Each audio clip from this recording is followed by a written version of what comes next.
আসসালামু আলাইকুম সবাইকে। আজকে সুন্দর একটা শীতের সকালের সাথে কি খেলাম, সারাদিন কি করলাম আর দুপুরে কত ভালো একটা লাঞ্চ থালি করলাম সেটা আপনাদের সাথে শেয়ার করব। সকালে উঠেই তার নাচ শুরু হয়ে গিয়েছে আর এইদিকে যেহেতু আজকে কুয়াশাচ্ছন্ন একটা দিন, সেজন্য আম্মুকে বললাম যে সবজি খিচুড়ি করো, কিন্তু পাতলা। তো সকালবেলায় 1 প্লেট সবজি খিচুড়ি খেয়ে নিলাম আর পেট ভরা থাকা অবস্থাতেই চলে আসলাম দুপুরের জন্য একটা রেসিপি করতে।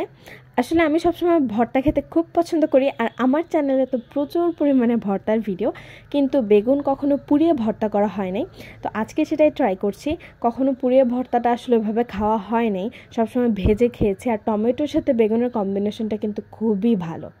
তো এখানে হচ্ছে আমি বেগুনটা ভালো করে কেটে তেল মাখিয়ে ভিতরে হচ্ছে কিছু রসুন দিয়ে দিচ্ছি, আর হচ্ছে টমেটোতেও তেল মাখিয়ে নিয়েছি। তো নানা একটা শিক এনে দিল। এখন সেই শিকের ভেতরে আমি বেগুন আর হচ্ছে টমেটোটা ভরে তারপর গ্যাসের চুলাতেই পুড়িয়ে নিব। প্রথমে প্ল্যান ছিল যে মাটির চুলাতেই পুরাবো, কিন্তু রান্না শেষ হতে অনেক দেরি, এজন্য যেহেতু মাটির চুলায় রান্না হচ্ছে সেহেতু গ্যাসের চুলায় তাড়াতাড়ি পুড়িয়ে নিলাম, যেহেতু আমার ভিডিও করতে হবে। তো পাশে একটা কলা বাগান ছিল, ওখান থেকে 1 কোপ দিয়ে একটা হচ্ছে মানে কলার পাতা নিয়ে আসলাম।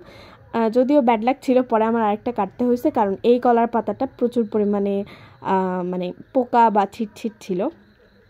তো দেখতেই পাচ্ছেন অনেকক্ষণ ধরে বেশ কিছুক্ষণ জাল করার পরে তারপরে এটা হচ্ছে পুড়লো অবশেষে। যদিও সাইড দিয়ে একটু কাঁচা কাঁচা ছিল, যেটা আমি পরবর্তীতে আবার ভেজেছিলাম।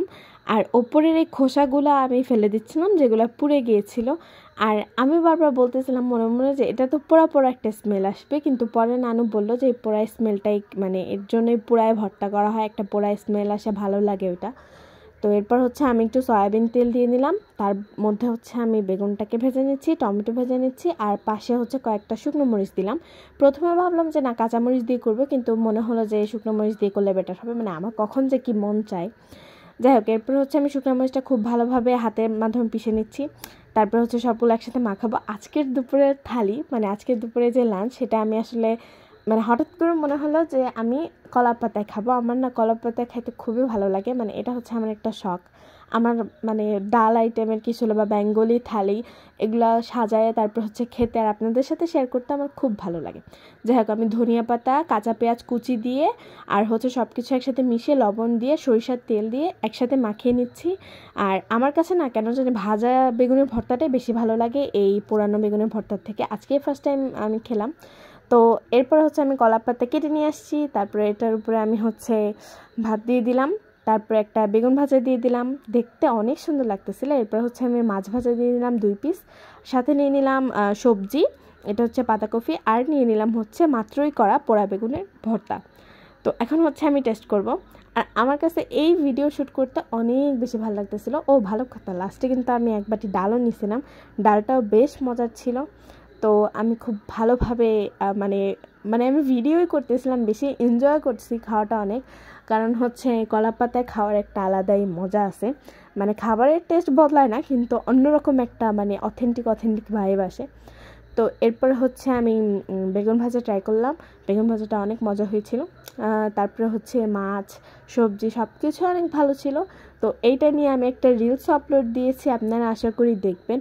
যেহেতু অনেক দিন পর ভিডিও আপলোড দিচ্ছি, সেহেতু আশা করি সবাই আমার পাশে থাকবেন আর আমাকে জানাবেন যে আপনারা কে কলা পাতায় ভাত খেতে পছন্দ করেন। তো এখন হচ্ছে আমি মাছ ভাজা ছিল, ওটার সাথে পেঁয়াজ ভুনছিল, ওইটাও নিলাম, খুবই মজা লাগতেছে খেতে। আর এই কলা পাতার থালিটা আমি ইন্সপায়ার হয়েছে হচ্ছে তেলেগু বিভিন্ন ভিডিও শ্যুট বা রিলস দেখে। তেলেগু বিয়েবাড়ি, তারপরে যেই বলেন আপনারা, ওরা কিন্তু এরকম কলা পাতায় খাওয়া দাওয়া করে, ওইটা দেখে আসলে আমি ইন্সপায়ার হয়েছি। তো আজকের মতো ভিডিও এ পর্যন্তই। যদি ভালো লাগে লাইক, কমেন্ট, শেয়ার আর সাবস্ক্রাইব করতে ভুলবেন না। আর লাস্টে আমি এভাবে কলা পাতাটাকে মুড়িয়ে তারপরে আমার নানুর কাছে দিয়ে দিয়েছিলাম যে খাওয়া শেষ, প্লেটও ধুতে হবে না। টাটা, বাই বাই, আল্লাহ হাফেজ।